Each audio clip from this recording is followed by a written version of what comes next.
ശ്രീജിത്ത്, എന്റെ അല്ലെങ്കിൽ താങ്കളുടെ അടുത്ത അനുജത്തി, അമ്മ, അച്ഛൻ, ഭാര്യ ഇവ പോസിറ്റീവ് ആണ്.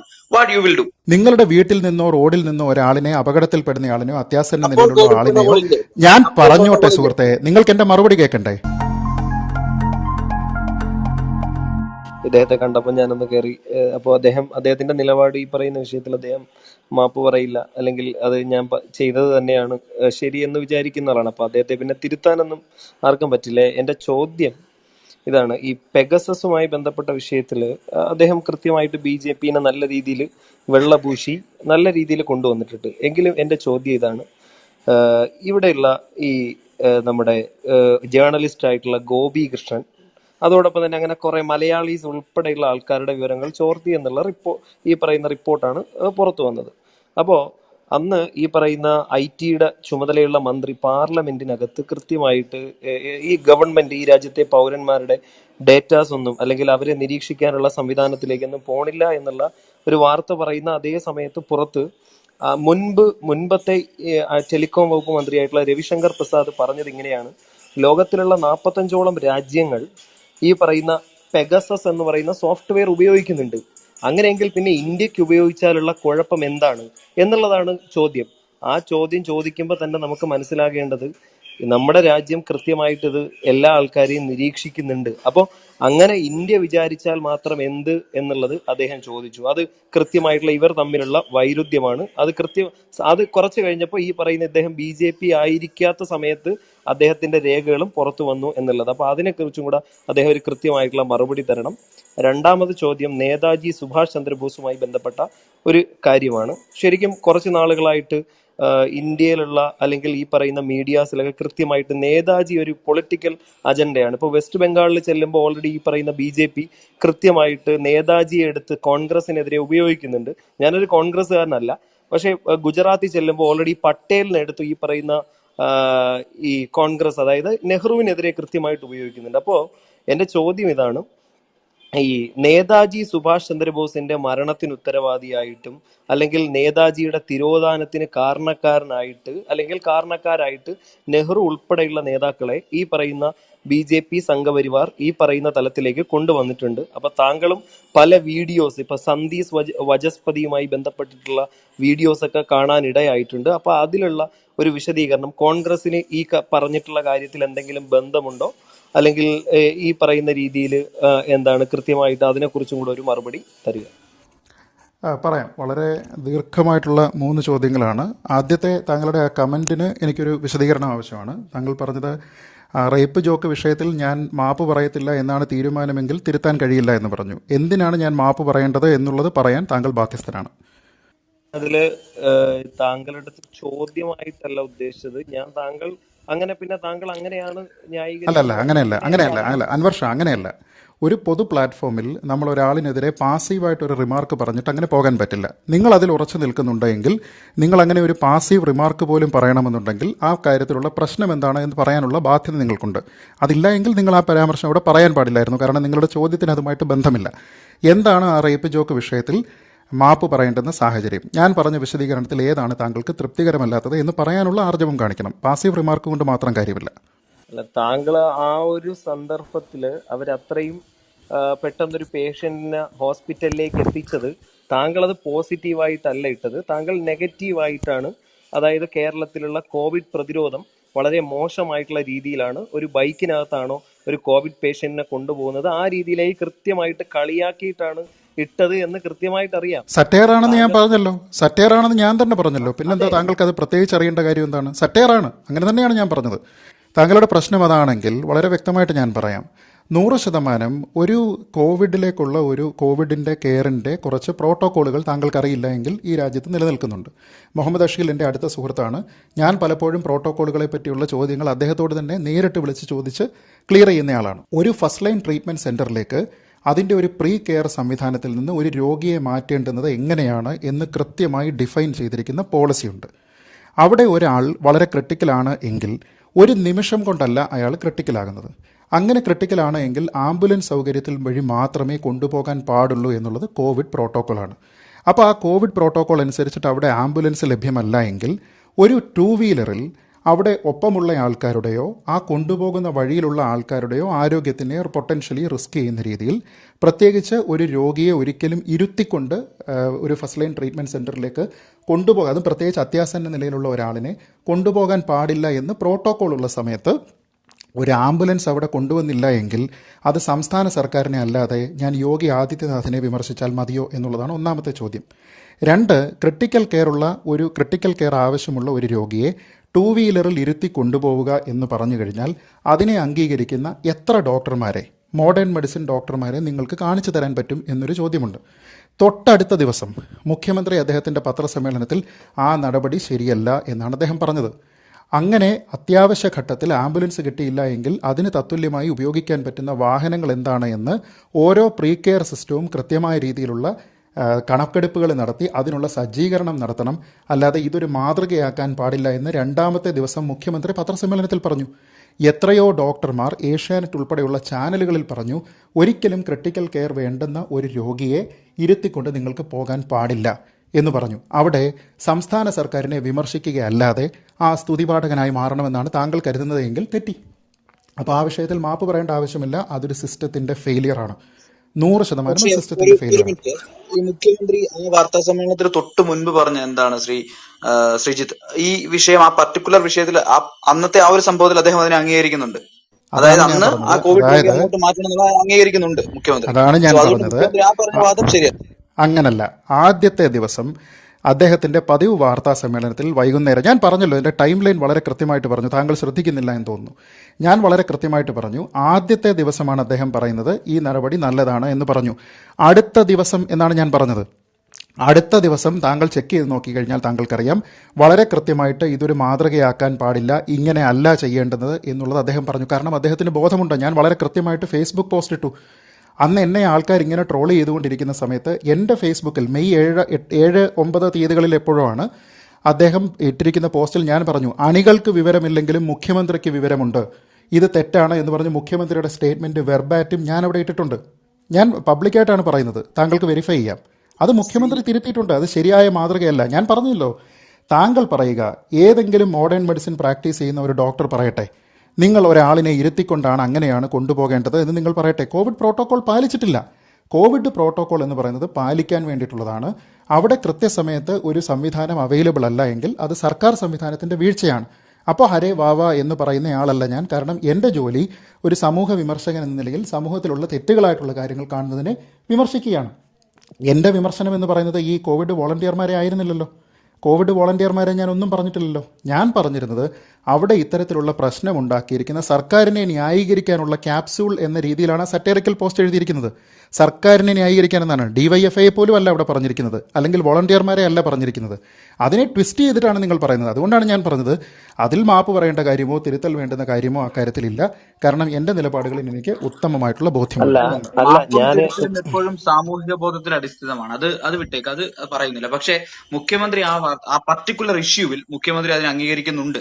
കാരണം നമ്മളുടെ ജീവനാണെന്നുള്ള സാമൂഹിക മലയാള യുക്തി എല്ലാവർക്കും ഉണ്ട്. അല്ല, അവരെ അഭിനന്ദിക്കുകയാണ് ചെയ്തത്. അല്ലല്ല, അടുത്തതിലേക്ക് പോകുന്നില്ല. അടുത്തതിലേക്ക് പോകുന്നതിന് മുമ്പ് ഇത് തീർക്കേണ്ടതായിട്ടുണ്ട്. ഞാൻ പറഞ്ഞു, വീണ്ടും ആവർത്തിക്കുന്നു, താങ്കൾക്ക് എന്തോ പ്രശ്നം ഓഡിയോ ലൈനിനുണ്ടാകാം. ഞാൻ പറയുന്നു, അന്നത്തെ ദിവസം പറഞ്ഞിരുന്ന മുഖ്യമന്ത്രി പിറ്റേ ദിവസം അത് തിരുത്തി. അദ്ദേഹം പറഞ്ഞു, അങ്ങനെയല്ല കൊണ്ടുപോകേണ്ടത്, ഇതൊരു മാതൃകയാക്കാൻ പാടില്ല, അവിടെ ടൂ വീലറിലല്ല കൊണ്ടുപോകേണ്ടത്, ആംബുലൻസ് ഇല്ല എങ്കിൽ ഓൾട്ടർനേറ്റീവ് സംവിധാനം എന്താണെന്ന് ഓരോരുത്തരും കണ്ടുപിടിച്ച് സജ്ജമാക്കണം, ഇത് തുടരരുത് എന്ന് അദ്ദേഹം പറഞ്ഞു കഴിഞ്ഞാൽ അദ്ദേഹത്തിന് ഇൻപുട്ട് കിട്ടിയിട്ടുണ്ടാവും.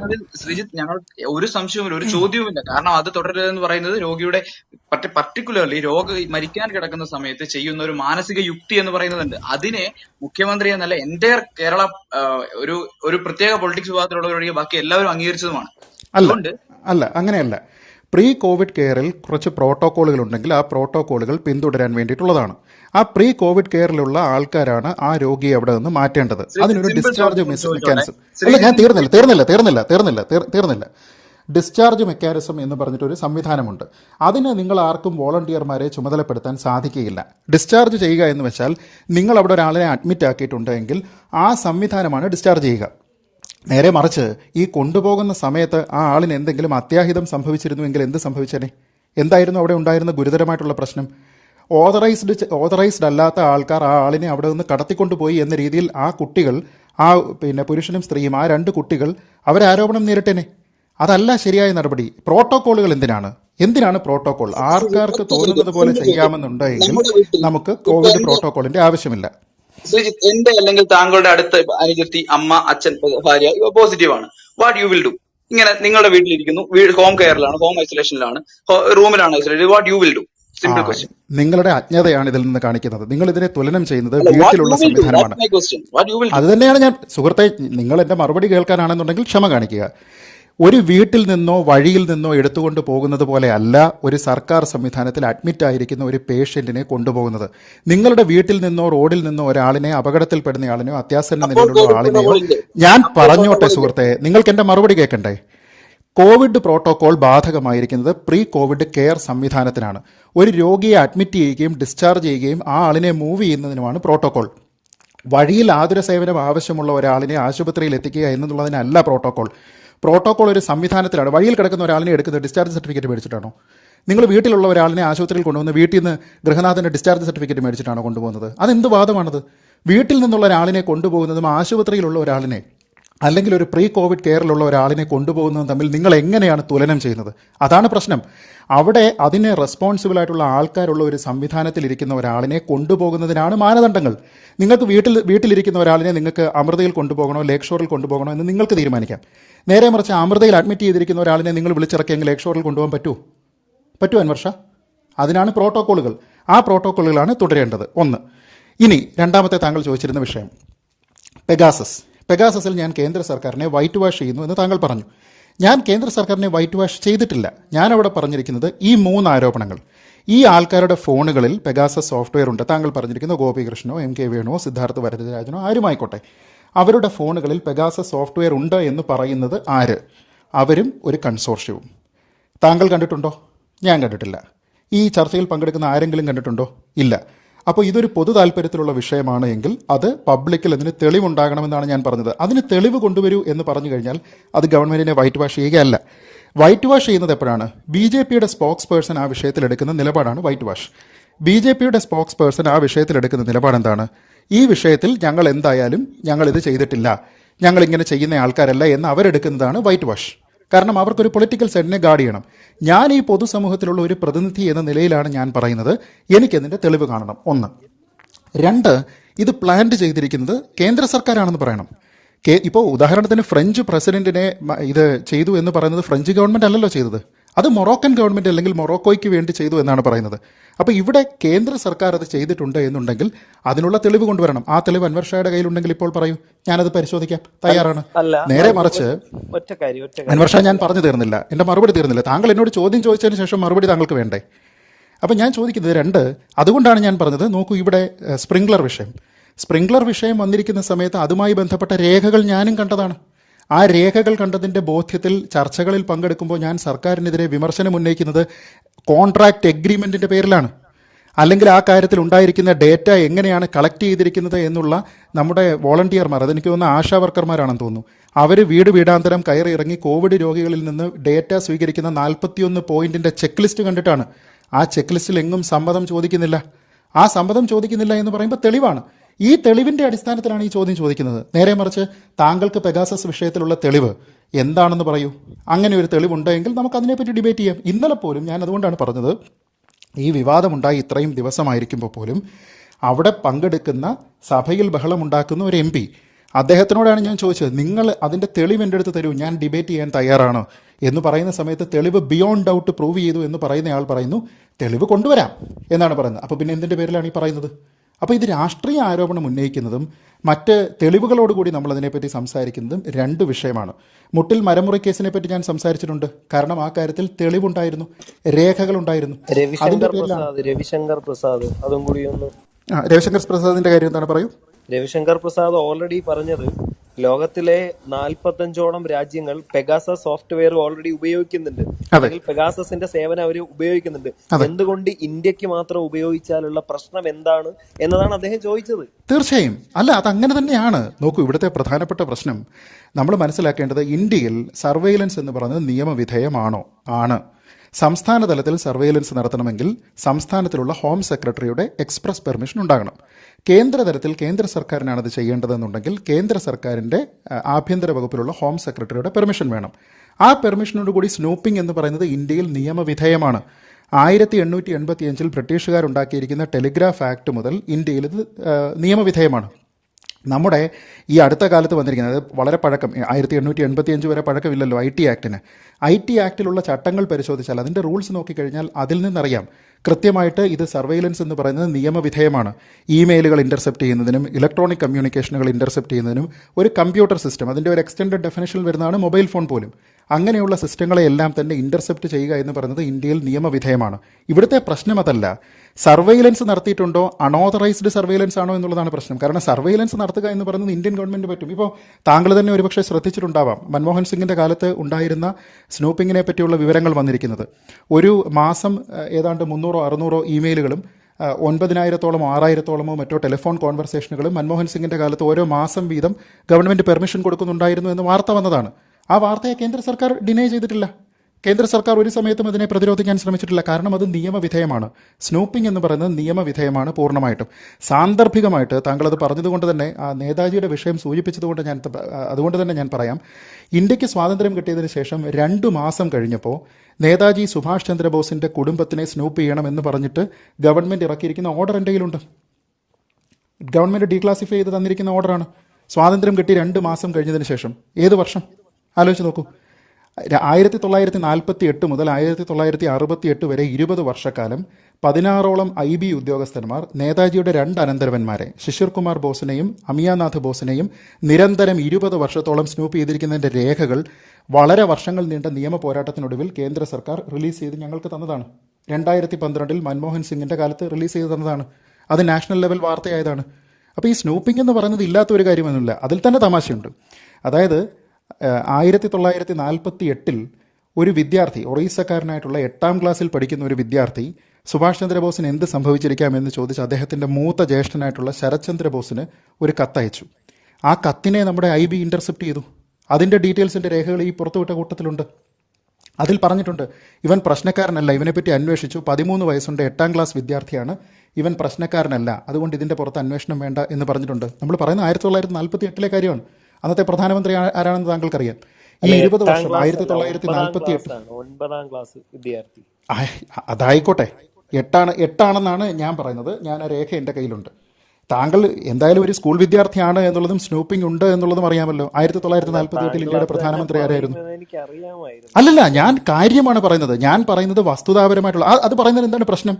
അല്ല, അത് പറയുന്നതിൽ എന്താണ് പ്രശ്നം? ഞാൻ പറഞ്ഞത് 1885 ബ്രിട്ടീഷുകാരുണ്ടാക്കിയിരിക്കുന്ന ടെലഗ്രാഫ് നിയമത്തിൽ നിയമവിധേയമായിട്ട് നമുക്കിവിടെ ടെലിഫോൺ ഉൾപ്പെടെ ടാപ്പ് ചെയ്യാം എന്നൊരു ക്ലോസ് ഉണ്ടാക്കി വെച്ചിട്ടുണ്ടെങ്കിൽ ഇന്ത്യയിൽ 1947 ശേഷം സ്വാതന്ത്ര്യം കിട്ടിയതിന് ശേഷം ഈ നിയമം ഭേദഗതി ചെയ്ത് ആ ക്ലോസ് എടുത്തു കളയാൻ ഏതെങ്കിലും സർക്കാർ തയ്യാറായിട്ടുണ്ടോ? ഏതെങ്കിലും ഒരു സർക്കാർ തയ്യാറായിട്ടുണ്ടോ? IT ആക്ടും പറയുന്നുണ്ടല്ലോ. അല്ല, IT ആക്ടിൽ പറഞ്ഞിരിക്കുന്ന ഇലക്ട്രോണിക് കമ്മ്യൂണിക്കേഷൻ എടുക്കുന്നതിന് വേണ്ടിയിട്ടാണ്. ടെലിഫോൺ എന്ന് പറയുന്നത് എടുക്കുന്നതിന് ആളിന്റെ കൺസെന്റ് വേണ്ട. അതിന്റെ ടെലിഗ്രാഫ് ആക്ട് ആണ്. ടെലിഗ്രാഫ് ആക്ട് എടുക്കുന്നതിന് ആരുടെ കൺസെന്റാണ് വേണ്ടത്? ആരുടെ കൺസെന്റാണ് ചോദിക്കുന്നത്? ഹോം സെക്രട്ടറിയുടെയാണ് കൺസെന്റ് വേണ്ടത്. ഒരു വ്യക്തിയെയും നിരീക്ഷിക്കുന്നതിന് വേണ്ടിയിട്ടോ ഇന്റർസെപ്റ്റ് ചെയ്യുന്നതിന് വേണ്ടിയിട്ടോ അയാളുടെ എക്സ്പ്രസ് പെർമിഷൻ അല്ല മേടിക്കുന്നത്. അവിടെ പെർമിഷൻ മേടിക്കുന്നത് ആഭ്യന്തര സെക്രട്ടറിയാണ്. അതിനാണ് ഞാൻ പറഞ്ഞത്, ഞാനീ പറഞ്ഞൊന്നും താങ്കൾ കേൾക്കുന്നില്ല എന്നാണ് എനിക്ക് തോന്നുന്നത്. സംസ്ഥാനത്തിലും കേന്ദ്രത്തിലുമുള്ള ആഭ്യന്തര സെക്രട്ടറിമാരുടെ എക്സ്പ്രസ് പെർമിഷൻ മാത്രം ഈ വിഷയത്തിൽ മതിയാകും. അതുകൊണ്ട് തന്നെ കോൺഗ്രസ് ഇവിടെ ചെയ്തിരിക്കുന്ന ഈ പുറത്തു വന്നിരിക്കുന്ന വാർത്ത, അവർ ചെയ്തിരിക്കുന്ന സ്നൂപ്പിംഗ് എന്ന് പറയുന്നതിനെ ഞാൻ എതിർക്കുന്നുണ്ടോ എന്നോട് ചോദിക്കൂ. ഞാൻ എതിർക്കുന്നില്ല. കാരണം അവർക്ക് അവരുടേതായിട്ടുള്ള കാരണങ്ങളുണ്ടാകാം. അതിൻ്റെ ഫലമായിട്ടായിരിക്കും അത് ചെയ്തിരിക്കുന്നത്. എന്നെ ചെയ്തിട്ടുണ്ടാകാം. എൻ്റെ പേരിൽ IBയിൽ ഫയലുണ്ട് എന്നുള്ള ഇൻഫർമേഷൻ എനിക്ക് കിട്ടിയിട്ടുണ്ട്. അതുണ്ടാവാം. അങ്ങനെ പല മേഖലകളിൽ പല കാര്യങ്ങൾ ചെയ്യുന്ന ആൾക്കാരുടെ പേരിൽ ഇവർ അന്വേഷിക്കുന്നുണ്ടാവാം. അതിപ്പോൾ സംസ്ഥാനത്തെ പോലീസ് സംവിധാനം അന്വേഷിക്കത്തില്ലേ? അത് ചെയ്യുന്നുണ്ടാവും. ഇവിടുത്തെ പ്രധാന പ്രശ്നം ഒന്ന് ഇന്ററപ്റ്റ് ചെയ്തോട്ടെ, ഒറ്റ കാര്യം. അതായത് അന്ന് മൻമോഹൻ സിംഗ് ഗവൺമെന്റ് ചെയ്തത് ഈ പറയുന്നത് പോലെ അന്നത്തെ ഏതെങ്കിലും പ്രധാനപ്പെട്ട പ്രതിപക്ഷ നേതാക്കളെയോ അല്ലെങ്കിൽ ഈ പറയുന്ന രാജ്യത്തെ ഏതെങ്കിലും പ്രമുഖ മാധ്യമ പ്രവർത്തകരെയോ അല്ലെങ്കിൽ സർക്കാരിനെതിരെ എപ്പോഴും തിരിഞ്ഞു നിൽക്കുന്ന ആൾക്കാരെയാണോ എന്നുള്ളതാണ് എന്റെ ചോദ്യം. ഒന്നും അറിയാത്ത രാഹുൽ ഗാന്ധിയുടെ പ്രൈവറ്റ് സെക്രട്ടറി ഇവരെയൊക്കെയാണ് നിരീക്ഷിക്കുന്നത്. അല്ല, ഒന്നും അറിയാത്ത രാഹുൽ ഗാന്ധി എന്ന് പറഞ്ഞാൽ അദ്ദേഹത്തിനെ അപമാനിക്കുന്നതിന് തുല്യമാണ്. അങ്ങനെ ഞാൻ അങ്ങനെയല്ല. ഈ രാജ്യവിരുദ്ധ പ്രവർത്തനങ്ങളോ അല്ലെങ്കിൽ ഏതെങ്കിലും വിരോധികളുമായിട്ടോ ഒന്നും രാഹുൽ ഗാന്ധിക്ക് ബന്ധമുണ്ടോ? അല്ല, അല്ല, രാജ്യവിരുദ്ധ പ്രവർത്തനം നടത്തുന്ന ആൾക്കാരുമായിട്ട് അശ്വിനി വൈഷ്ണവിന് ബന്ധമുണ്ടോ? അദ്ദേഹത്തിന്റെ പേരുണ്ടല്ലോ. പ്രഹ്ലാദ് ജോഷിയുടെ പേര് വന്നിട്ടുണ്ട്. പ്രഹ്ലാദ് ജോഷിക്ക് ബന്ധമുണ്ടോ? ദലൈലാമയുടെ ഇന്നർ സർക്കിളിലുള്ള ആൾക്കാരുടെ അശ്വനി പേര് വൈഷ്ണവ് ഇതിനകത്തിലുണ്ടായിരുന്നു. എപ്പോഴാ? 2017 അദ്ദേഹം BJP-യുമായി ബന്ധമില്ലാത്ത സമയത്താ അല്ല, നിരീക്ഷിച്ചത്. പ്രഹ്ലാദ് ജോഷിയോ? പ്രഹ്ലാദ് ജോഷി എന്ന് പറയുന്ന ആദ്യം മുതലേ ഉള്ള നേതാവ് എന്നുള്ള ഒരു പ്രത്യേക നേതാവ് എന്നുള്ള നിലയ്ക്കാണ് അതെങ്ങനെയാണ് പ്രഹ്ലാദ് ജോഷി അവര് നിരീക്ഷിച്ചത്. ഒരു പ്രത്യേക നേതാവാകുന്നത്? അല്ലല്ല, അങ്ങനെയാണെങ്കിൽ ഐശ്വര്യ വൈഷ്ണവിന്റെ അല്ല, സി നിങ്ങളുടെ പ്രഹ്ലാദ് ജോഷി പ്രശ്നം ദലൈലാമയെ നിരീക്ഷിച്ചു എന്ന രീതിയിലുള്ള വാർത്തകൾ വരുന്നു. ദലൈലാമയെ നിരീക്ഷിക്കുന്നതിന് ആർക്കാണ് താല്പര്യം? റഫാൽ ഇടപാടുകളുമായി ബന്ധപ്പെട്ടുള്ള ആൾക്കാരെ നിരീക്ഷിച്ചു എന്ന് പറയുന്നു. അതിനുള്ള താല്പര്യം ആർക്കാണ് വരുന്നത്? മൊറോക്കോയ്ക്ക് ഫ്രഞ്ച് ഗവൺമെന്റിനെ നിരീക്ഷിക്കാമെങ്കിൽ റഫാലിന്റെ വിഷയത്തിലോ ദലൈലാമയുടെ വിഷയത്തിലോ ഇന്ത്യയേക്കാൾ കൂടുതൽ താല്പര്യം ഒരുപക്ഷെ ചൈനയ്ക്കായിരിക്കാം. അപ്പോൾ അവർക്കിത് ചെയ്തുകൂടെ? അപ്പോൾ അങ്ങനെയും അതിന് ആക്ഷേപം ഉന്നയിക്കാമല്ലോ. ഇപ്പോൾ ഇവിടുത്തെ പ്രധാന പ്രശ്നം അശ്വിനി വൈഷ്ണവിനെയോ അല്ലെങ്കിൽ പ്രഹ്ലാദ് ജോഷിയോ നിരീക്ഷിച്ചിരിക്കുന്ന ആൾക്കാർക്ക് എന്താണ് രാജ്യവിരുദ്ധ താല്പര്യം എന്നുള്ള ഒരു ചോദ്യത്തിന് മറുപടി ഇല്ലാതെ അവിടെ നിൽക്കുമ്പോൾ രാഹുൽ ഗാന്ധിക്ക് മാത്രം, അല്ലെങ്കിൽ ഒന്നും അറിയാത്ത രാഹുൽ ഗാന്ധിക്ക് മാത്രമായിട്ടൊരു നിയമമില്ല. അതുകൊണ്ടാണ് ഞാൻ പറയുന്നത് ഇവിടുത്തെ അടിസ്ഥാനപരമായിട്ടുള്ള പ്രശ്നം സ്നൂപ്പിംഗ് നടന്നു എന്ന രീതിയിലുള്ള തെളിവുകളില്ല. സ്നൂപ്പിംഗ് നടന്നിരിക്കുന്നത് ഗവൺമെന്റിന്റെ ഓർഡറിന്റെ പുറത്താണ് എന്നുള്ള തെളിവുകളില്ല. ഗവൺമെന്റിന് മാത്രമേ ഇത്തരത്തിലുള്ള സാധനം വിൽക്കുകയുള്ളൂ എന്ന് NSO എന്ന് പറയുന്ന പെഗാസസിന്റെ പേരന്റ് കമ്പനി പറയുമ്പോൾ അതേ കമ്പനി തന്നെ ഈ വന്നിരിക്കുന്ന ആരോപണങ്ങൾ നിഷേധിച്ചിരിക്കുന്നു. അപ്പോൾ നിങ്ങൾക്ക് എങ്ങനെ സെലക്റ്റീവായിട്ട് അവർ പറഞ്ഞിരിക്കുന്ന ഗവൺമെന്റുകൾക്കേ വിൽക്കുകയുള്ളൂ എന്ന് പറഞ്ഞിരിക്കുന്ന കാര്യത്തിനെ നിങ്ങൾ സ്വീകരിക്കുകയും എന്നാൽ അവർ പറഞ്ഞിരിക്കുന്ന ഈ കാര്യത്തിൽ ഞങ്ങൾ ഇൻവോൾവ് ചെയ്തിട്ടില്ല, ഇത് തെറ്റായ വാർത്തകളാണ് പുറത്തു വരുന്നത് എന്ന് പറയുന്ന സ്റ്റേറ്റ്മെന്റിനെ നിങ്ങൾ തള്ളുകയും ചെയ്യുന്നത് എങ്ങനെയാണ്? അപ്പോൾ ഒരേ കമ്പനിയുടെ സെലക്റ്റീവായിട്ടുള്ള പ്രതികരണങ്ങളെ നിങ്ങൾ അക്സെപ്റ്റ് ചെയ്യുകയും റിജക്റ്റ് ചെയ്യുകയും ചെയ്യുന്നതിൻ്റെ സാങ്കത്യം ചോദ്യം ചെയ്യപ്പെടും. ഞാൻ പറയുന്നത് ഒരു വിഷയം മെറിറ്റിൻ്റെ അടിസ്ഥാനത്തിൽ നമ്മൾ ചർച്ച ചെയ്യണമെങ്കിൽ, ഇപ്പോൾ സ്പ്രിംഗ്ലർ വിഷയം എന്തുകൊണ്ടാണ് അന്നത്തെ ഭരണപക്ഷം എതിർക്കാതിരുന്നത്? തെളിവുകൾ പുറത്തു വന്നതുകൊണ്ടാണ്. ഞാൻ പറയുന്നു അതേ കോൺഗ്രസ്, ഇവിടെ കോൺഗ്രസ് ആയിരുന്നല്ലോ പ്രതിപക്ഷം, അതേ കോൺഗ്രസ് കേന്ദ്രതലത്തിൽ അതിൻ്റെ തെളിവുകൾ പുറത്തു കൊണ്ടുവരിക, അങ്ങനെയുള്ള കൺസേൺ ഉണ്ടെങ്കിൽ ലീഗലായിട്ട് കൂടി കേന്ദ്ര സർക്കാരിനെ തളയ്ക്കുന്ന രീതിയിൽ കൊണ്ടുവരിക. ചുരുങ്ങിയ പക്ഷം അൻവർ ഷാ എന്നോടിത് പറയുന്ന സമയത്ത് എന്താണ് അൻവർ ഷാ തെളിവെന്ന് ഞാൻ ചോദിക്കുന്ന പക്ഷം അത് കാണിക്കാനെങ്കിലും അൻവർ ഷായുടെ കയ്യിൽ ഉണ്ടാകണ്ടേ? അപ്പോൾ ഇത്തരത്തിലുള്ള ഒരു പ്രശ്നമില്ല എങ്കിൽ ഡിബേറ്റ് ഇല്ല, അവിടെ തർക്കം വരുന്നില്ല. ഇനി നേതാജിയുമായി ബന്ധപ്പെട്ട ആ ഒരു താങ്കൾ ചോദിച്ച ചോദ്യം നോക്കൂ. സന്ദീപ് വചസ്പതിയുമായിട്ടുള്ള ഒരു ഇതെന്ന് പറയുന്നത് സന്ദീപ് വചസ്പതിയുടെ ഒരു യൂട്യൂബ് ചാനൽ, അദ്ദേഹം അവതരിപ്പിക്കുന്ന ഒരു പരിപാടിയുണ്ട് ഇവിടെയുള്ള ഒരു മാധ്യമ സ്ഥാപനത്തിൻ്റെ ഭാഗമായിട്ട്. അതിൻ്റെ ഒരു ഇൻ്റർവ്യൂ ആണ്, ഇതിൻ്റെ ഒരു സീരീസായിട്ട് ചെയ്തിരിക്കുന്ന ഒരു വിഷയമാണ്. ആ വിഷയത്തിൽ അതുമായി ബന്ധപ്പെട്ട് അതിൽ പറഞ്ഞിട്ടുണ്ട്, അതിൽ കേന്ദ്ര സർക്കാർ എന്താണ് ചെയ്തിരിക്കുന്നത് എന്നുള്ളതിനെപ്പറ്റി വളരെ കൃത്യമായിട്ട് പറഞ്ഞിട്ടുണ്ട്. അത് താങ്കൾ കണ്ടിട്ടും താങ്കളുടെ ഡൗട്ട് മാറിയിട്ടില്ലാത്തത് കൊണ്ടാണ് താങ്കൾ ഇപ്പോൾ ഈ ചോദ്യം ചോദിച്ചതെങ്കിൽ വളരെ കൃത്യമായിട്ട് അതിൻ്റെ പ്രധാനപ്പെട്ട പോയിന്റുകൾ പറയാം. നേതാജി മരിക്കുന്നത് 1945 ഓഗസ്റ്റ് 18 തായ്വാനിലാണ്. അവിടെ തെയ്ഹോക്കുവിലുള്ള ഒരു എയർപോർട്ടിലാണ് അദ്ദേഹം മരണപ്പെട്ടുവെന്ന് ഔദ്യോഗികമായിട്ടുള്ള കണക്ക്. അത് ഇന്ത്യയുമായി ഇന്നും കൃത്യമായ ഉഭയകക്ഷി ബന്ധമില്ലാത്ത ഒരു രാജ്യമാണ്. അതുകൊണ്ട് ആ രാജ്യത്ത് വെച്ച് മരണപ്പെട്ട ഇന്ത്യയുടെ സ്വാതന്ത്ര്യ സമരത്തിലെ ഫോർമോസ്റ്റ് ആയിട്ടുള്ള സുഭാഷ് ചന്ദ്രബോസിനെ പോലെയുള്ള ഒരു ലീഡറിനെ കുറിച്ച്, അദ്ദേഹത്തിൻ്റെ മരണത്തെക്കുറിച്ച് ഫോർമലായിട്ട് ഇന്ത്യൻ ഗവൺമെൻറ് അന്വേഷിക്കണം എന്ന് ഇന്ത്യയിലുള്ള കോൺഗ്രസ് MP-മാർ പാർലമെൻറ്റിൽ ആവശ്യപ്പെട്ടപ്പോൾ ജവഹർലാൽ നെഹ്റു അതിന് വഴങ്ങിയില്ല. അദ്ദേഹം പറഞ്ഞത് നമുക്ക് ഡിപ്ലോമാറ്റിക് റിലേഷൻസ് ഈ രാജ്യവുമായിട്ടില്ല, അതുകൊണ്ട് നമുക്കത് അന്വേഷിക്കാൻ പറ്റില്ല, അത് ആ രാജ്യത്ത് നടന്ന മരണം അവരാണ് ചിന്തിക്കേണ്ടത്, അവരാണ് അന്വേഷിക്കേണ്ടത് എന്നാണ് ഗവൺമെൻറ് നിലപാടെടുത്തത്. ഒന്ന്. 2003, 2004 കാലഘട്ടങ്ങളിൽ ഞങ്ങൾ ഈ പ്രിലിമിനറി സ്റ്റേജിൽ ഇതിനെപ്പറ്റി എൻക്വയറി നടക്കുന്ന സമയത്ത് തായ്വാൻ്റെ ഈ തെയ്ഹോക്കു എയർപോർട്ട് നിൽക്കുന്ന, അല്ലെങ്കിൽ ആ ഷോങ്ഷാൻ എയർപോർട്ട് നിൽക്കുന്ന ആ പ്രവിശ്യയുടെ മേയർ ആരാണെന്ന് കണ്ടുപിടിച്ച് അദ്ദേഹത്തിൻ്റെ ഇമെയിൽ അഡ്രസ്സ് തപ്പിയെടുത്ത് അനൂജ് ധാർ എന്ന് പറയുന്ന മിഷൻ നേതാജിയിലുള്ള എന്നോടൊപ്പം ഗവേഷണം ചെയ്യുന്ന എൻ്റെ സുഹൃത്ത് ഒരു ഇമെയിൽ അയച്ചു.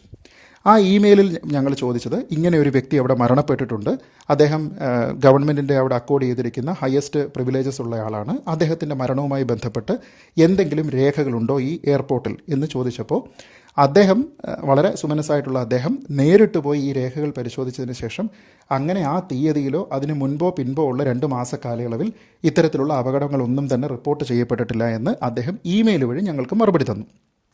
ഈ മറുപടി അന്ന് മുഖർജി കമ്മീഷനെ കൊണ്ടുപോയി കാണിച്ചു കഴിഞ്ഞപ്പോഴാണ് മുഖർജി കമ്മീഷൻ ബാർഗെയിൻ ചെയ്ത് ഗവൺമെൻറ്റിൽ നിന്ന് പെർമിഷൻ വാങ്ങി തെയ്ഹോക്കുവിലേക്ക് പോയി ഈ ഒരു രേഖകൾ പരിശോധിച്ചത്. അന്ന് വരെ മുഖർജി കമ്മീഷന് തെയ്ഹോക്കു എന്ന് പറയുന്ന സ്ഥലത്തേക്ക് പോകാനുള്ള പെർമിഷൻ ഗവൺമെൻറ് കൊടുത്തിരുന്നില്ല. അത് കൊടുക്കാൻ താങ്കൾക്കറിയാം ഏത് ഗവൺമെൻറ്റാണെന്ന് ഭരിച്ചിരുന്നത് എന്നുള്ളത് താങ്കൾക്കറിയാം. ആ സമയത്ത് അദ്ദേഹത്തിന് പെർമിഷൻ കൊടുത്തിരുന്നില്ല, കാരണം ഡിപ്ലോമാറ്റിക് റിലേഷൻസ് ഇല്ല എന്നായിരുന്നു. മുഖർജി പറഞ്ഞത്, നോക്കൂ, ഡിപ്ലോമാറ്റിക് റിലേഷൻസ് ഇല്ലാത്തതിൻ്റെ പേരിൽ നമ്മൾ ഇങ്ങനെ അവിടെ പോയി അന്വേഷിക്കുകയില്ല എന്ന് ഇപ്പോഴും പറഞ്ഞുകൊണ്ടിരിക്കുമ്പോഴാണ് ഇന്ത്യയിലെ നോർമൽ സിറ്റിസൺസ് ആയിട്ടുള്ള ചില ചെറുപ്പക്കാർ അയച്ചിരിക്കുന്ന ഇമെയിലിന് ഫോർമലായിട്ട് അവിടെ നിന്ന് മറുപടി വരുന്നത്. അപ്പോൾ പിന്നെ ഗവൺമെൻറ് വിചാരിച്ചാൽ ഈ കാര്യം നടക്കില്ലേ എന്ന് ചോദിച്ചു. അപ്പം ഇതേ ചോദ്യം തന്നെ എന്തുകൊണ്ട് ജവഹർലാൽ നെഹ്റു ഈ കാര്യത്തിൽ കൃത്യമായ സമീപനം എടുത്തില്ല എന്നുള്ള ഒരു ചോദ്യമുണ്ട്. ഒപ്പം ഡിപ്ലോമാറ്റിക് റിലേഷൻസ് ഇല്ല എങ്കിൽ പോലും 1949-50 കാലഘട്ടങ്ങളിൽ തായ്വാനിൽ നിന്നും അവർ നടത്തിയിരുന്ന അന്വേഷണത്തിൻ്റെ ഭാഗമായിട്ട് അങ്ങനെ ഒരു വിമാനാപകടം അവിടെ നടന്നിട്ടുണ്ടോ എന്ന കാര്യത്തിൽ അവർക്ക് സംശയമുണ്ട്. അതായത് അങ്ങനെ ഒരു വ്യക്തി അവിടെ മരണപ്പെട്ടിട്ടുണ്ടോ എന്ന കാര്യത്തിൽ അവർക്ക് സംശയമുണ്ട് എന്നും ഈ വിമാനാപകട വാർത്തയെ തള്ളിക്കളയുന്നതുമായിട്ടുള്ള ഒരു റിപ്പോർട്ടിൻ്റെ 7 കോപ്പികൾ പ്രൈം മിനിസ്റ്റർ ഓഫ് ഇന്ത്യക്ക് കിട്ടിയിട്ടുണ്ട്. അത് പിന്നീട് പുറത്തു വന്നിരിക്കുന്ന രേഖകളിലുണ്ട്. അപ്പോൾ ഇങ്ങനെ ഒരു പ്രശ്നമുണ്ട് എന്ന് അറിഞ്ഞിട്ടും ജവഹർലാൽ നെഹ്റു ഒരു രാജ്യത്ത് നിന്ന് കിട്ടിയിരിക്കുന്ന വിവരം ഉണ്ടായിട്ടും എന്തുകൊണ്ട് പാർലമെൻറ്റിനെ അറിയിച്ചില്ല എന്നുള്ള ഒരു യുക്തിസഹമായിട്ടുള്ള ചോദ്യമുണ്ട്. ഇനി 1956 വരെ സ്വാതന്ത്ര്യം കിട്ടി 9 വർഷക്കാലം വളരെയധികം സബ്മിഷൻസ് ഈ വിഷയത്തിൽ പാർലമെൻറ്റിൽ ഉണ്ടായിട്ടുണ്ട്. ആ സമയത്തെല്ലാം തന്നെ ഇതേ പൊസിഷൻ തന്നെ ജവഹർലാൽ നെഹ്റു ആവർത്തിച്ചു. അങ്ങനെ ആവർത്തിച്ച നെഹ്റു അവസാനം കോൺഗ്രസിൻ്റെ എം പിമാരെല്ലാവരും കൂടി ചേർന്നിട്ട് 1956 രണ്ടാം ലോകമഹായുദ്ധത്തിന് ശേഷമുണ്ടായ ടോക്കിയോ ഹിയറിംഗ് വഴി വളരെ പ്രശസ്തനായിട്ടുള്ള ഇന്ത്യക്കാരനായിട്ടുള്ള ജസ്റ്റിസ് രാധാ വിനോദ് പാലിനെ ഇവിടെ കൊണ്ടുവന്ന് സ്വന്തം ചെലവിൽ സ്വതന്ത്രമായിട്ടുള്ള അൺഒഫീഷ്യലായിട്ടുള്ള ഒരു എൻക്വയറി കമ്മിറ്റി ഉണ്ടാക്കും എന്ന് പ്രഖ്യാപിക്കുന്നു. ഇത് പ്രഖ്യാപിക്കുന്ന സമയത്ത് അതുവരെ എൻക്വയറി വേണ്ട എന്ന് പറഞ്ഞിരുന്ന 9 വർഷം എൻക്വയറി വേണ്ട എന്ന് പാർലമെൻറ്റിൽ ആവർത്തിച്ചിരുന്ന തായ്വാനിൽ നിന്ന് കിട്ടിയിരിക്കുന്ന 7 കോപ്പികളുള്ള റിപ്പോർട്ടുകൾ പബ്ലിഷ് ചെയ്യാതിരുന്ന ജവഹർലാൽ നെഹ്റു പറയുന്നു, ശരി, അങ്ങനെയാണെങ്കിൽ ഞാൻ തന്നെ ഗവൺമെൻറ് ഓഫ് ഇന്ത്യയുടെ എൻക്വയറി കമ്മിറ്റിയെ വെക്കാം. ആ എൻക്വയറി കമ്മിറ്റിയെ വെച്ചതിന് ശേഷം ആ എൻക്വയറി കമ്മിറ്റിക്ക് തായ്വാൻ വിസിറ്റ് ചെയ്യാനുള്ള പെർമിഷൻ ഡിനൈ ചെയ്യുന്നു. എന്നിട്ട് അവിടെ നടന്നിരിക്കുന്ന വിമാനാപകടത്തെപ്പറ്റി ഡൽഹിയിലുള്ള ഓഫീസിലിരുന്ന് റിപ്പോർട്ട് സമർപ്പിക്കാൻ അദ്ദേഹത്തിനോട് ആവശ്യപ്പെടുന്നു. കമ്മിറ്റിയിൽ സുഭാഷ് ചന്ദ്രബോസിൻ്റെ മൂത്ത സഹോദരനെ മെമ്പറായിട്ട് ചേർക്കുന്നു. അന്വേഷണം നടക്കുന്നത് കൃത്യമായ രീതിയിലല്ല എന്ന് നെഹ്റുവിനെ നേരിട്ട് കണ്ട് അദ്ദേഹം പറയുകയും ആ പറഞ്ഞിരിക്കുന്ന റിക്വസ്റ്റിനെ നെഹ്റു പരിഗണിക്കാതിരിക്കുകയും ചെയ്യുന്നു.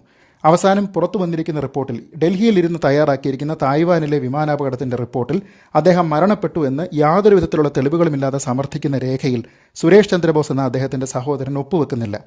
പകരം അദ്ദേഹം പറഞ്ഞു, ഒരു കമ്മീഷനുള്ള അധികാരം ഉപയോഗിച്ച്, കമ്മീഷൻ അംഗം എന്ന രീതിയിലുള്ള അധികാരം ഉപയോഗിച്ച് ഔദ്യോഗികമായി ഗവൺമെൻറ് ഓഫ് ഇന്ത്യയുടെ ലെറ്റർ ഹെഡിൽ എനിക്ക് ഡിസെൻഷൻ്റെ റിപ്പോർട്ട് തയ്യാറാക്കണം. നെഹ്റുവിനെ സമീപിച്ചു. നെഹ്റു അനുവദിച്ചില്ല. അവസാനം സ്വന്തം പണം മുടക്കി അദ്ദേഹം ഡിസെൻഷൻ്റെ റിപ്പോർട്ട് ഒരു പുസ്തകമായി അടിച്ച് പ്രസിദ്ധീകരിക്കുന്ന സാഹചര്യമുണ്ടായി. ആ റിപ്പോർട്ട് പാർലമെൻറ്റിലുള്ള കോൺഗ്രസ് എം പിമാർ സമ്മതിക്കാതെ, അത് അംഗീകരിക്കാതെ ഇരുന്ന സമയത്ത് അത് പാർലമെൻറ്റിൽ പിന്നീട് വലിച്ചു കയറി എറിയുന്ന സാഹചര്യം പോലും ഉണ്ടായപ്പോൾ പിന്നീട് ഇന്ദിരാഗാന്ധിയുടെ കാലത്ത് രണ്ടാമതൊരു എൻക്വയറി കമ്മീഷൻ വന്നു. ആ എൻക്വയറി കമ്മീഷൻ്റെ എൻക്വയറിയും കാര്യങ്ങളും നടക്കുന്ന സമയത്ത് പ്രധാനമന്ത്രിയുടെ നേതാജിയെ പറ്റിയുള്ള മാസ്റ്റർ ഫയൽ എന്ന് റെഫറൻസ് ഉള്ള ഡോക്യുമെൻ്റ് ഇന്ത്യൻ ഗവൺമെൻറ് കോപ്പികൾ സൂക്ഷിക്കാതെ നശിപ്പിച്ചു. ഒരു ഫയല് ഏതെങ്കിലും രീതിയിൽ അതിനെ അവസാനിപ്പിക്കുന്നുണ്ടെങ്കിൽ, അതിനെ ക്ലോസ് ചെയ്തതിന് ശേഷം അതിനെ പൂർണ്ണമായിട്ടും അതിൻ്റെ ട്രേസസ് നീക്കം ചെയ്യുന്നുണ്ടെങ്കിൽ മാസ്റ്റർ ഫയൽ കീപ്പ് ചെയ്യണമെന്ന് ഇന്ത്യയിൽ നിയമമുണ്ട്. അങ്ങനെ ആ നിയമം ഇരിക്കെ തന്നെ അതിൻ്റെ മാസ്റ്റർ കോപ്പികൾ സൂക്ഷിക്കാതെ ഗവൺമെൻറ് അത് പർജ് ചെയ്ത് കളഞ്ഞിരിക്കുന്നതിൻ്റെ രേഖകളുണ്ട്. അതിൻ്റെ മാസ്റ്റർ ഫയൽ സൂക്ഷിച്ചിട്ടില്ല, രേഖകൾ പുറത്തു വന്നിട്ടുണ്ട്. അത് വീഡിംഗ് ഔട്ടിൻ്റെ ഭാഗമായിട്ട് ഞങ്ങൾ കളഞ്ഞു എന്ന് പറഞ്ഞ് മാസ്റ്റർ ഫയലാണ് നശിപ്പിച്ചിരിക്കുന്നത്. ഇത് ചെയ്തിട്ടുണ്ട്. ഇന്ദിരാഗാന്ധിയുടെ ബയോഗ്രഫി ഇല്ലല്ല, ഇത് തീർന്നിട്ട് പറയാം. ഇന്ദിരാഗാന്ധിയുടെ ബയോഗ്രഫി എഴുതാനായിട്ട് ഏൽപ്പിച്ചിരുന്നയാളാണ് ജസ്റ്റിസ് ഖോസ്ല. ഇന്ദിരാഗാന്ധിയുടെ ബയോഗ്രഫി എഴുതാൻ വേണ്ടി ഏൽപ്പിച്ച ആളിനെ കമ്മീഷൻ റിപ്പോർട്ടിന് വേണ്ടിയിട്ട് കമ്മീഷനാക്കുന്നു. അങ്ങനെ കമ്മീഷനാക്കിയതിന് ശേഷം ആ കമ്മീഷൻ പ്രവർത്തന കാലയളവിൽ തന്നെ സുഭാഷ് ചന്ദ്രബോസിനെ വിമർശിച്ചുകൊണ്ട്, അദ്ദേഹത്തിനെ കളിയാക്കിക്കൊണ്ട് ഖോസ്ല ഒരു പുസ്തകം തയ്യാറാക്കുന്നു. ആ സമയത്ത് അദ്ദേഹത്തിൻ്റെ എൻക്വയറി നടന്നുകൊണ്ടിരിക്കുകയാണ്. ജസ്റ്റിസ് ഖോസ്ല കമ്മീഷൻ പ്രവർത്തനം നടന്നുകൊണ്ടിരിക്കുന്ന സമയത്ത് നേതാജിയെ പറ്റി ഏറ്റവും മോശമായ പരാമർശങ്ങളുമായി പുസ്തകം പ്രസിദ്ധീകരിക്കുകയാണ് ഖോസ്ല. അത് വിവാദമായിരുന്ന സമയത്ത് അതിൻ്റെ പേരിൽ അദ്ദേഹം മാപ്പ് പറയുന്നു. അപ്പോൾ അദ്ദേഹത്തിന് വ്യക്തിപരമായി കൃത്യമായ ടാർഗറ്റഡ് അജണ്ട ഉണ്ടായിരുന്ന ഒരാളിൻ്റെ റിപ്പോർട്ടിനെ ഗവൺമെൻറ് സ്വീകരിക്കുന്നു. പിന്നീട് മൊറാർജി ദേശായിയുടെ കാലത്ത് ആ റിപ്പോർട്ടിനെ പോലും പാർലമെൻറ്റിൽ സമർ ഗുഹയെ പോലെയുള്ള എം പിമാർ വലിച്ചു ചീന്തി കളഞ്ഞതിന് ശേഷം പിന്നീട് എൻക്വയറി നടത്തുന്നു. അപ്പോൾ കോൺഗ്രസിന് ഈ വിഷയത്തിൽ എന്തെങ്കിലും കാര്യമില്ലേ? അപ്പോൾ ഇത് കോൺഗ്രസിനെ പറ്റി മാത്രമല്ല ഞാൻ പറഞ്ഞത്.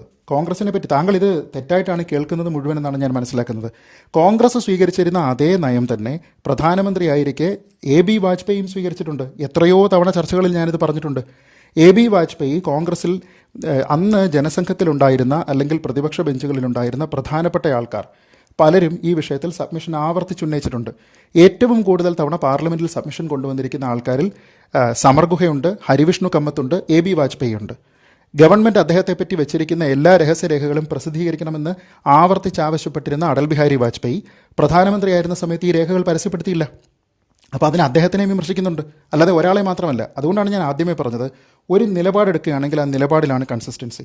കോൺഗ്രസ്സിന് ഈ വിഷയത്തിൽ മറക്കേണ്ടതായിട്ടുള്ള വിഷയങ്ങൾ ഇഷ്ടം പോലെ ഉണ്ടായിട്ടുണ്ട് എന്നുള്ളത് വളരെ വ്യക്തമാണ്. പക്ഷേ അതേ ലൈൻ തന്നെ ബി ജെ പിയും ഒരു വേള അത്രത്തോളം ഇൻറ്റൻസിറ്റി ഇല്ല എങ്കിലും അവരും തുടർന്നിട്ടുണ്ട്.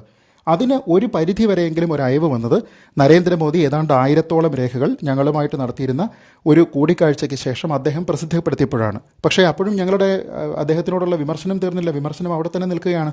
കാരണം അദ്ദേഹത്തിന് എന്ത് സംഭവിച്ചുവെന്നോ ഈ രേഖകളിൽ നിന്ന് എന്താണ് മനസ്സിലായിരിക്കുന്നതെന്നോ ഔദ്യോഗികമായിട്ട് കമ്മീഷൻ ചെയ്തിരിക്കുന്ന ഹിസ്റ്ററിയിൽ എവിടെയൊക്കെയാണ് തിരുത്തലുകൾ വേണ്ടതെന്നോ അദ്ദേഹം പ്രഖ്യാപിച്ചിട്ടില്ല. അദ്ദേഹം നേതാജിക്ക് എന്താണ് സംഭവിച്ചിരിക്കുന്നതെന്നും പറഞ്ഞിട്ടില്ല.